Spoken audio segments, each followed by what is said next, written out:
terre. Bismillah, on t'invite au débat. jërëjëf Der jërëjëf naataango yi ak sunu gan yi ak sénégalais yi ñuy seetaan ni ko ñëpp defee rek may am kàddu njàll aussi à l'endroit de toutes ces familles touchées te Sénégal yëpp la ñu touché loolu aussi pour man beneen correction la bu ñu war a def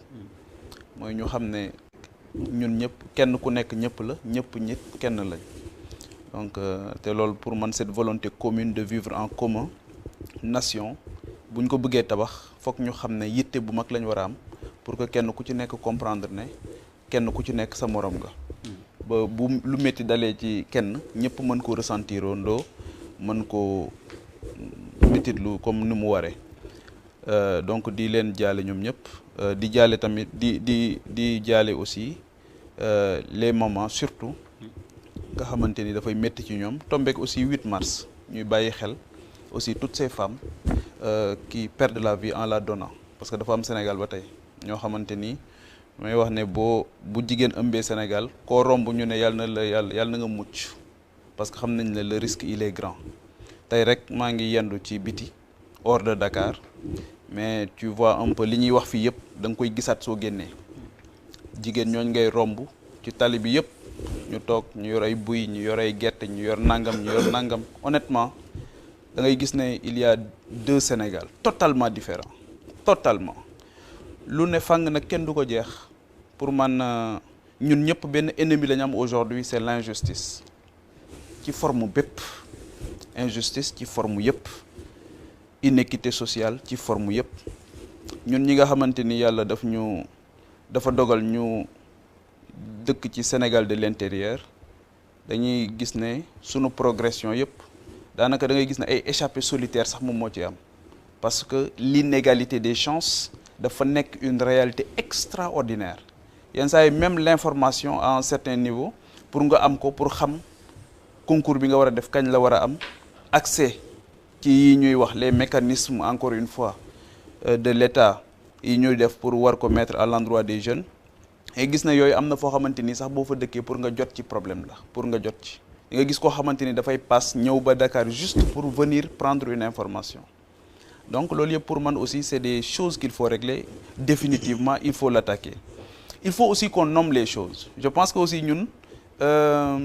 difficulté bi ñu gën a am mooy loolu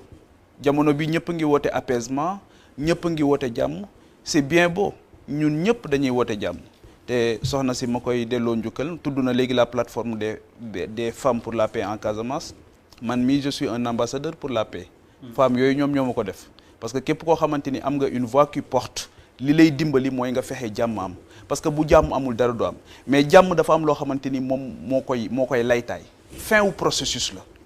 processus boobu nag justice ci la bokk équité sociale ci la bokk amul société bu amul problème amut mais li métti ci société mooy ñenn di am problème ñeneen ñi di leen ko teg ñooñu di leen ko teg dem retranché wu daal di nga xamante ni tu vois des zones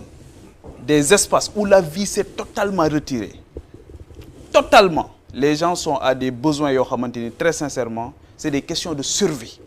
je veux bien que les gens soient à Dakar je veux bien que les gens portent ce combat pour la justice mais bu fekkee ne yow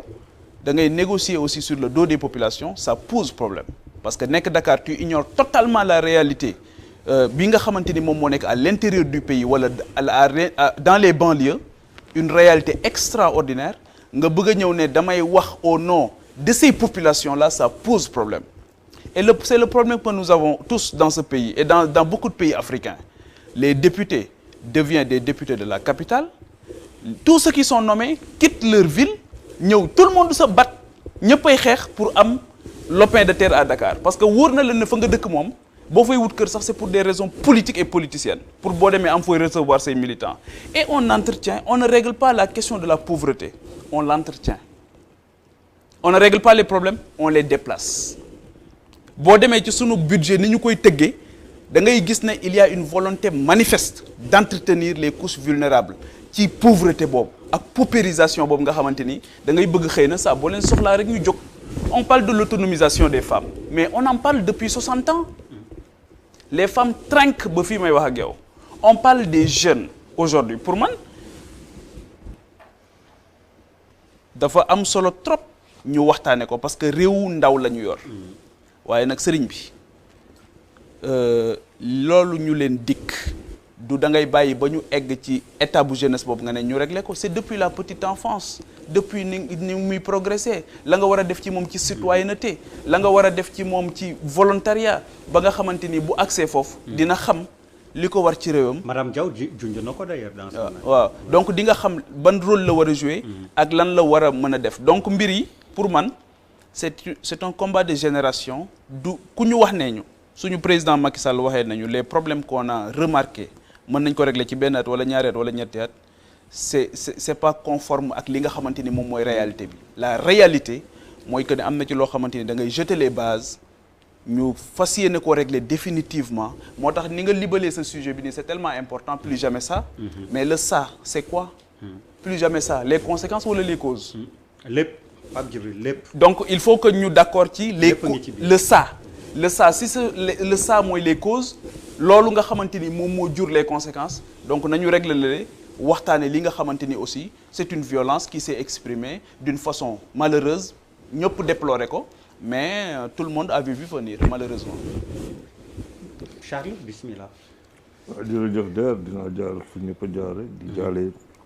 famille yoo xamante ne ñàkk nañ seen ndaw les blessés de quelque bord ñu bokk aussi bien des manifestants que ñoo xamante ne ñu bokk ci takk der yi les hommes de tenue